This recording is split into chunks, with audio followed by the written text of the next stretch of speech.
Welcome to this mini podcast pediatrician episode touching on a few pediatric topics and shamelessly promoting the 51st annual all-virtual ROY Warren seminar, which really this year has the best lineup I've ever seen, and I've helped put it together for the last 23 years. I'm Rob Walter, but Matthew Godhold the Great is too depressed over the Eagles game to join me. Actually, he is, as we speak, clearing his backyard brush with a chainsaw with his elder father-in-law, and really who can compete with that? So I'm sure the two of them won the day with his patented bacon sandwiches, which always take the sting out of any Eagles collapse. But first, our disclaimer. We are sharing our own personal opinions on pediatric care. Always talk to your own pediatric caregiver about your child. Pediatric caregivers should always consult expert guidelines and consider their own community standards of care. So, our pediatric offices continue to be a bit slow as kids are healthier than any time I've ever known, certainly in my career, due to the social distancing and masks, plus no school and daycare for many. But some fevers and colds are starting to tick up the last few weeks. And yes, anxiety and mood issues continue to spike across the pediatric age spectrum, and also in the parents of our patients, and really also in all our caregivers and nurses, since although we're seeing less patients, it's much more draining at the end of the day. And it's flu shot season, but this week, our shipment never came in. It's maddening. Walgreens gets as much as they want, but it seems like the smaller players, like independent practices, are very low on the list. It just can't even talk about it, but hopefully it'll come in tomorrow. And the public-private education gap is ever widening. Yes, every family has their own bubble and risk aversions, but I still think it would be ideal if all schools could offer both some kind of in-person hybrid model plus a separate fully virtual option. But around us at least, it's only the private schools that are mostly able to do this. And the burdens of the virtual education at home is really mostly falling on the moms, and they are leaving the workforce in droves because of it. So it's been a tough start to the school year for many, many of our families. And in the office, we're getting a lot more requests from parents to medically clear their children in writing to go back to daycare or school after mild illnesses, because that is what the school or daycare are requiring to go back.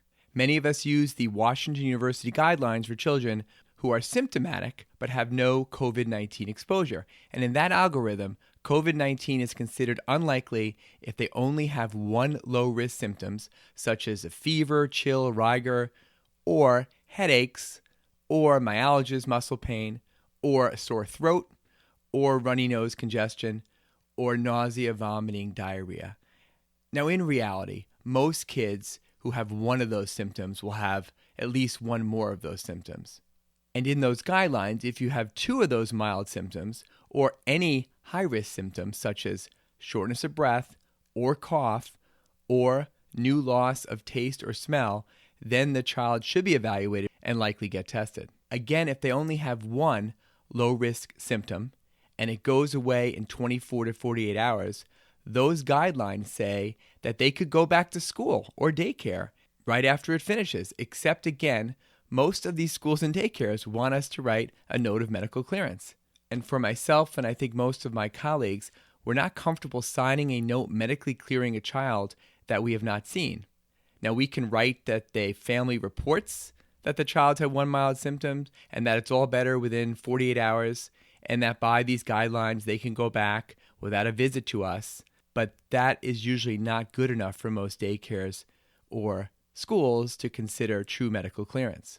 So these kids with one mild symptoms can go to get COVID-19 tested, and if it's negative, we'll certainly write a note saying the test is negative, and hopefully that will be enough. Or we can see them in the office, as well as the kids with multiple symptoms or high-risk symptoms. And I think both Matt and I are doing testing in the office more since the turnaround time has gotten a lot better. In our office, we're doing the front of the nose swab, not the painful brain-tickling deep NP swab, which the kids and the adults really hate for good reason. But we also continue to point out that with over 210,000 deaths from COVID-19 in the United States, less than 130 have been under 19, and most of those had pre-existing conditions. So yes, there's risk, but it's still very small. But just this week, a very young student from Appalachian State died of COVID-19, and he was healthy. So when that hits the national news, it's justifiable that everybody's worries go up. But if a particular child or young adult has a personal bubble that isn't that high risk, everyone's healthy around them, there's no grandparents, then it may be easier for those families to tolerate some increased risk, like going back to in-person school. All right, a few things in the news from our last podcast. There seems to be even more evidence that this virus is airborne and that 6 feet may not be enough. But again, that gets back to wearing your mask, wearing your mask, wearing your mask, and for God's sake, cover your nose. There are more reports that doing temperature checks as screening probably isn't a great way to look for the SARS-CoV-2 infections. And even the better rapid COVID antigen tests cannot guarantee there will be no contagious cases, since you're more likely to have false negatives early on when you just start to be contagious before the symptoms show, which seems obviously to have happened at the White House outbreak last week. Lesson there seems to maybe not be learned. Wear the friggin' masks and socially distance. Also in the news, soon after our last podcast talking about the dangers of Benadryl, the TikTok Benadryl challenge went kind of viral, and kids did die of overdoses of Benadryl while chasing a possible high. Another reason to really question if we should be using Benadryl at all, because it doesn't seem to be that helpful compared to the newer antihistamines, and it's dangerous even at normal doses. But the biggest news item to me in the last few weeks was finally a possible explanation to the central mystery of the COVID-19 for us pediatricians, which is why do kids seem to be more immune to this virus and to be affected less than adults? Well, research published in the Science Translational Medicine Journal a few weeks ago pointed towards children having an innate immune system response that then wanes as you get into adulthood. Since adults rarely encounter a novel virus for the first time, it makes some sense that we are programmed to have this innate immune response only as children. This response seems to release chemicals such as interleukin-17A and interferon gamma, which protects kids early on, especially protecting against a hyperimmune response that's seen in adults, which often leads to the lung damage and then death.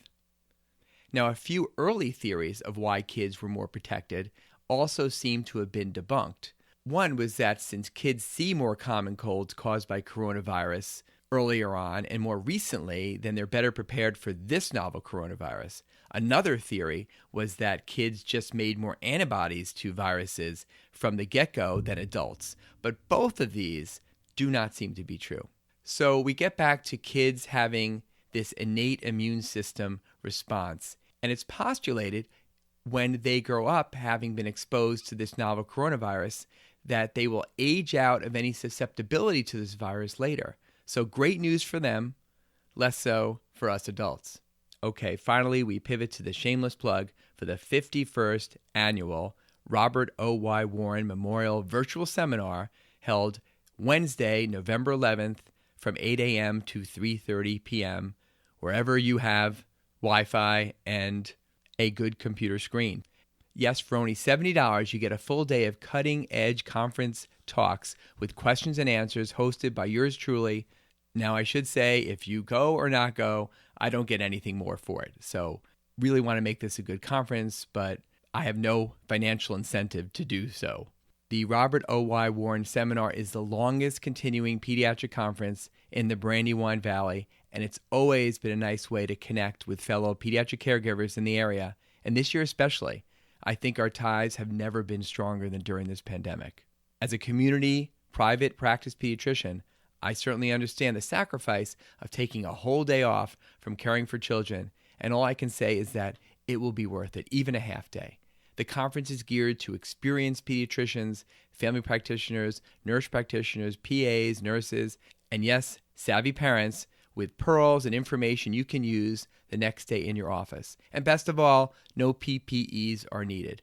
Just think of a full or half day in the middle of your week that you don't have to wear those masks and eye shields. Of course, don't worry, we'll require Matt to wear an N95 mask and goggles and a full gown, and he certainly will be there, and you can say hi to him virtually. And anybody who qualifies or needs them will get CME credits for the entire conference that you go to. The conference kicks off with grand rounds at 8 a.m. titled Next Generation of Atopic Dermatitis Care, Bathing to Biologics by Dr. Jonathan Spergel. He's chief of allergy at CHOP. Now, back in the day, eczema care was mostly by us, primary caregivers, and dermatology for severe cases, but things have changed, and your friendly neighborhood allergist often is a key player with severe eczema, and he will detail the newer non-steroid preparations and biologics, which are game changers for this debilitating condition. We've all had kids with severe eczema. I mean, it's painful. These kids are really suffering during the day, and then they can't sleep at night because of the itching. Dr. Spergel will also talk on food allergies and if we really have therapies for them, and the decisions on when to refer for these and when to work kids up who have mild food reactions and when to consider having epinephrine on hand comes up all the time. Coupled with this food allergy talk is an asthma update talk by Dr. Ambika Shenoy covering the new GINA guidelines, stressing inhaled steroids right away, and again, those new class of biologics like Xolair, which can also be game changers. Following that, there is a full 1-hour session on the COVID-19 pandemic, lessons learned so far, led by our infectious disease dream team from DuPont of Karen Raven, Craig Shapiro, Neil Rolosa, and Salwa Suleiman. And as always, questions and answers after all our sessions from you, the audience. A third section I'm really excited about is on ADHD. Now, we could give a whole conference on ADHD and related conditions, but this focuses on the child already diagnosed and struggling and what medications to possibly consider if you're going to go that medication route, from stimulants to non-stimulants, given by Dr. James Mikowski, professor of clinical psychiatry from UCLA.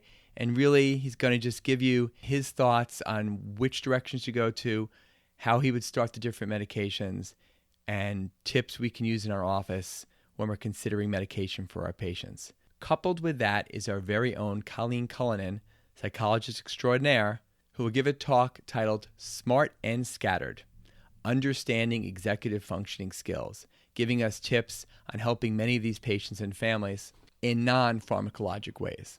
The conference, as always, ends with 3 20-minute pediatric pearls talks, tips specialists give us practicing pediatric caregivers to use in the office. This year's theme is surgery, so we have a plastic surgery pearls by Dr. Catterson, who has amazing credentials, and also a general surgery pearl session by Dr. Lauren Berman, she the brighter half of the Berman-Miller Consortium.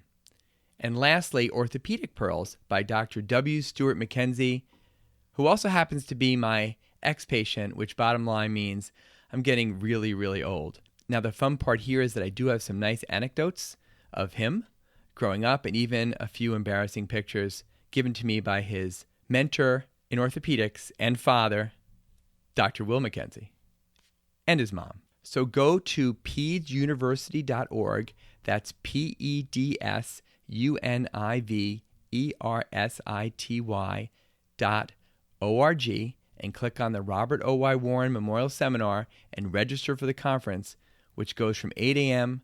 to 3:30 p.m. at November 11th, Wednesday. Come for the whole day or just listen to the talks you want to hear.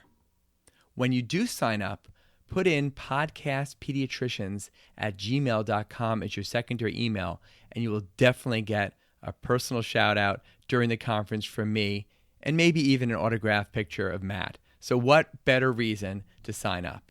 And if you don't sign up, I may call you out. So everyone out there, please be safe, wear your mask over your nose, and please vote.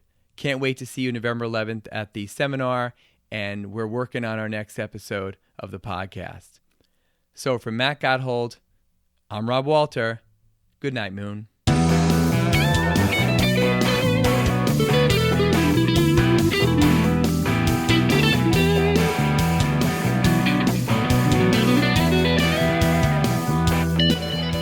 Podcast Pediatricians Productions. All rights reserved.